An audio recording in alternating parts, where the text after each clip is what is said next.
Hello friends, welcome to our YouTube channel asset compounders academy. तो आज का जो टॉपिक है वो है हमारा ELSS। तो पहले मैं बात करूंगी टैक्स के बारे में कि हम और आप आजकल बहुत सारे लोग टैक्स पे करते हैं, तो हमारी आय का बहुत सारा हिस्सा टैक्स देने में चला जाता है। तो उसके लिए वैसे तो मार्केट में बहुत सारे टैक्स सेविंग प्लान्स भी हैं जिसके बारे में हम टाइम टू टाइम उसको देखते रहते हैं, पर जो प्लान्स हैं मार्केट में उनका इंटरेस्ट रेट काफ़ी कम है और उनकी टाइम ड्यूरेशन भी काफ़ी ज़्यादा है, तो जिससे हम उससे उन सारे टैक्स प्लान से बचते रहते हैं, उनसे दरकिनारा कर लेते हैं, क्योंकि हम चाहते हैं कि हमें कोई ऐसा प्लान मिले जिसका रेट ऑफ इंटरेस्ट काफ़ी हाई हो और उसका टाइम ड्यूरेशन काफ़ी कम हो। तो ये हमारे लिए एक सोने पे सुहागा होगा, मतलब कि ये हमारे लिए काफ़ी अच्छी स्कीम होगी। तो आज जो हम स्कीम के बारे में बात कर रहे हैं वो कुछ इसी तरह की है। तो आइए बात करते हैं कि ELSS की क्या होता है। ELSS सबसे पहले तो मैं बात करूँगी ELSS की कि ये है डाइवर्सिफाइड इक्विटी म्यूचुअल फंड है ये, और ELSS की फुल फॉर्म है इक्विटी लिंक सेविंग स्कीम। तो ये जो स्कीम है इसमें जो हम पैसा इन्वेस्ट करते हैं, तो ये जो इन्वेस्ट पैसा है ये कहाँ लगता है आइए जानते हैं। इसका 80% तक जो हिस्सा होता है वो लगता है शेयर मार्केट में, और बाकी का जो 20% है तो वो लगता है ऐसे शेयरों में लगता है जो कि हमें रिटर्न देते ही देते हैं, मतलब कि जो कि ज़्यादा जोखिम वाले नहीं होते, जिनको हम कहते हैं कि हाई रिस्क वाले नहीं होते, रिस्क नहीं होता, रिस्क फ्री होते हैं वो, और जो हमें कांस्टेंट इनकम देते ही देते हैं, मतलब चाहे कुछ भी हो जाए हमें उनसे इनकम मिलती रहेगी, कांस्टेंट इनकम। वो इनको ब्लू चिप स्टॉक्स भी कहते हैं और लार्ज कैप वाले स्टॉक्स होते हैं ये, ठीक है। तो हम अब बात करते हैं कि इनसे बेनिफिट क्या क्या है। ELSS के जो हम इन्वेस्टमेंट करते हैं तो इसका बेनिफिट क्या है।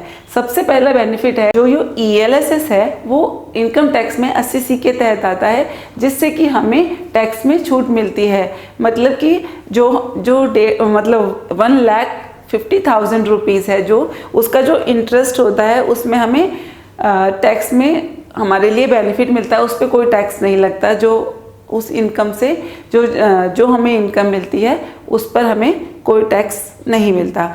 दूसरा ये है कि जो ये शेयर मार्केट में जो 80% तक का इसमें हमारी जो कैपिटल है उसका इन्वॉल्व है, तो उससे क्या होगा, हमारा रेट ऑफ इंटरेस्ट हाई मिलेगा। हमें इससे 12 to 18% तक का रेट ऑफ इंटरेस्ट मिलता है।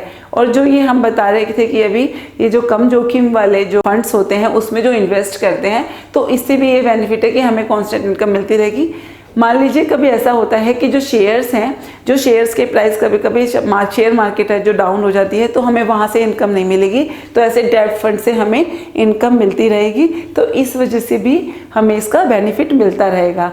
और जो 1 साल का जो हमारा इनकम पीरियड होता है, मतलब 1 साल का जो हमारा टाइम पीरियड होता है, उसमें जो हमें इंटरेस्ट रेट मिलेगा, 1 साल के टाइम पीरियड में जो हमें इंटरेस्ट रेट मिलेगा उस पर हमें कोई टैक्स नहीं देना पड़ता। और ये जो टाइम पीरियड है, इसका जो टाइम ड्यूरेशन है इसकी ELSS की, वो भी काफ़ी कम है, उसकी टाइम पीरियड 3 ईयर्स की बस।